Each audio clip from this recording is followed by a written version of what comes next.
So we've got some exciting changes taking place in September designed to improve the way that students learn. So we're launching a new programme called Learning to Learn, and as parents you'll see some impact here on exams and assessments, and also the way that we mark work and give feedback to students and to you as parents. So really for the first 2 years at King's in the senior school, we want to focus very much on a love of learning and the enjoyment of each subject, whilst enabling students to develop the skills that they will need in exams in the future years, leading to future success. A great amount of research has been done over years in the area of learning to learn, so how students best learn and how each individual learns best and how they prepare for exams and assessments. And really at King's we've been considering for some time how best to implement these changes in line with other leading independent schools.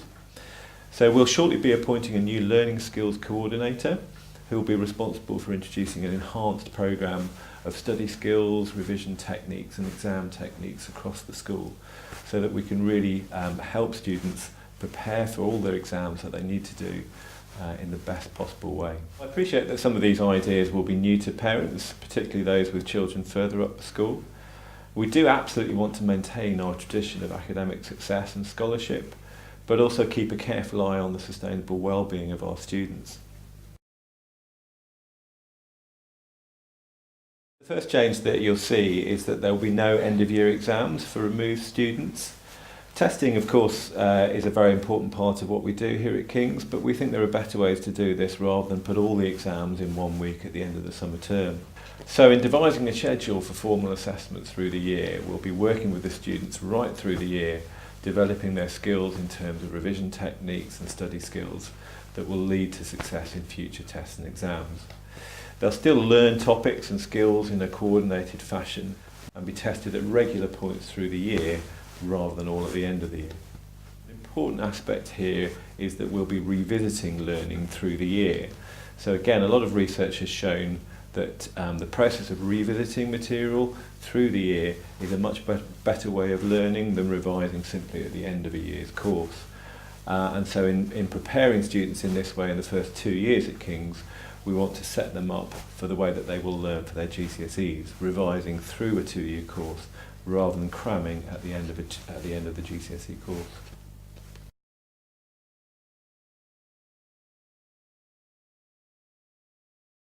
Really the key change is that teachers will focus on comment-only feedback.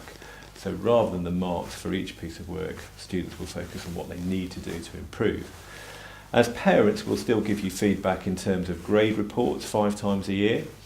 The focus of these, once again, will change slightly, looking more at the attitude to learning, the effort that students are putting into their work, because this is really the key at this age to future success. As long as they're putting the effort in and doing the work in the right way, students at King's will be successful. In terms of reporting to you on attainment, twice a year at the end of the Michaelmas term and the summer term, the students will get a grade based on their performance in these formal assessments through the year. At other times in the year, the report on attainment will focus more simply on whether the students are working in line with their ability and our expectations of them as individuals.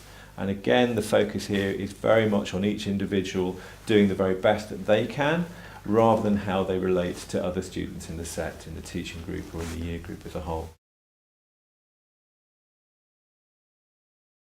So the benefits to the students is that rather than comparing themselves constantly with their peers, they are focusing more on their own learning and perhaps taking a bit more responsibility in that sense for their own learning and their own improvement, rather than feeling that they're perhaps not good enough, that they're not doing as well as other people. It's about how well they're doing, which will best prepare them for future success. With high achievers, we particularly want them to focus on the love of the subject rather than necessarily trying to achieve 10 out of 10. I mean, in many respects, with a high achiever, 10 out of 10 could be seen as a limit. I think, I've done 10 out of 10, that's all I need to do. What we don't want is students to become unnecessarily stressed about having to reach these figures all the time. But if they want to work beyond that, then that's an absolutely perfect illustration of why this change will be successful for them too. They can focus on the work that they're doing, rather than some figure of attainment. In conclusion, we absolutely want to maintain and indeed improve our academic standards here at King's, whilst ensuring the sustainable well-being of our students. I realise this might be a lot to take in as parents at this time, so please do feel free to contact me if there's anything you'd like to discuss further. We are really confident that these changes will better equip our students with the skills they need to become happy and confident lifelong learners, with the resilience to thrive at university and in their adult lives, as well as make the most of their time at King's.